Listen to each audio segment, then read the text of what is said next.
And good evening.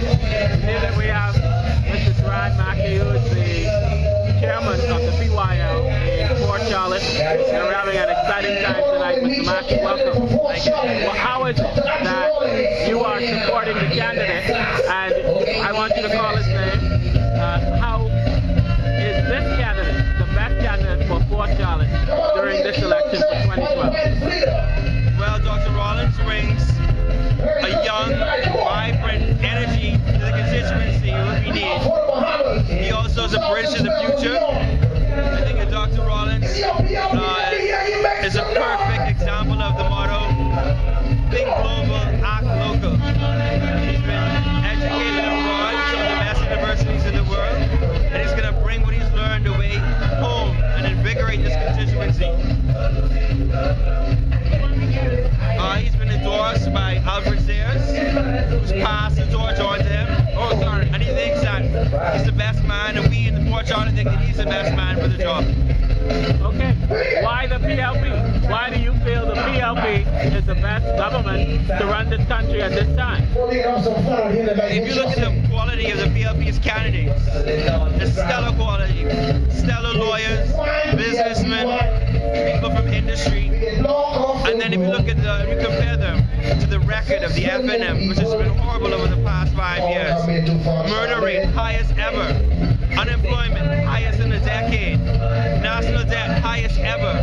And we compare this to the plans and the promises of the PLP. The PLP is the only way that we could go in this election.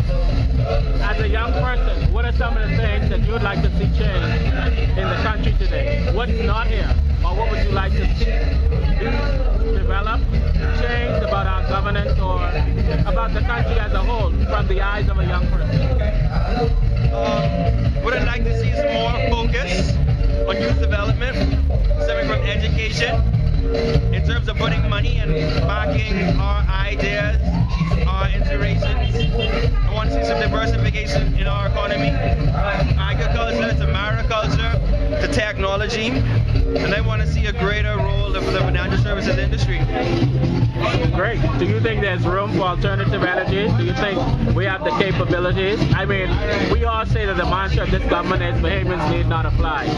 In your view, do you think the PLP will ensure that young people like yourselves, do you feel empowered through this government, through this leadership under Perry Gladstone Christie? If you look at the track record of the PLP, they've always been a government, and it's always been a party that supported young people. We've had in the past an Attorney General, and in the 30s, like Sean McQueenie. We've had numerous members of the youth branch of our party move on to higher heights in politics. It was our party that started urban renewal that helped the youth. It was our party that started the self-starter that helped the youth. And I think that our party is going to be the one that's going to continue. Even going back into the 2007 election, it was our party that proposed the tax exemption for $250,000 homes for young people, mainly first-time buyers. I think the PLP is going to build on that going into the future. Knowing that there will be thousands of young people watching you right now, what would be your message to them right now? In your own words. My message to them would be look to compare the two parties and see which one you think is going to act in your best interest. There's one party that acts in the interest of a very minute number of people, contract after contract, benefit after benefit in the hands of a very small number of people. And then you compare that to the Progressive Liberal Party that has always been a party that has worked in the betterment of the masses, whether that be the very small man, the man at the top, and the men and women in the middle. I think the PLP has always tried to encompass a wide section of society, whereas the FNM has always focused on a very small group of people. And I think that in the best interest of the young of our country, I think that they should go with those that's going to include a wider spectrum of our society. Well, ladies and gentlemen, there you have it. Mr. Mackey, the chairman of the PYL Port Charlotte, an up-and-coming leader, and obviously somebody focused on what it is that he wants accomplished as a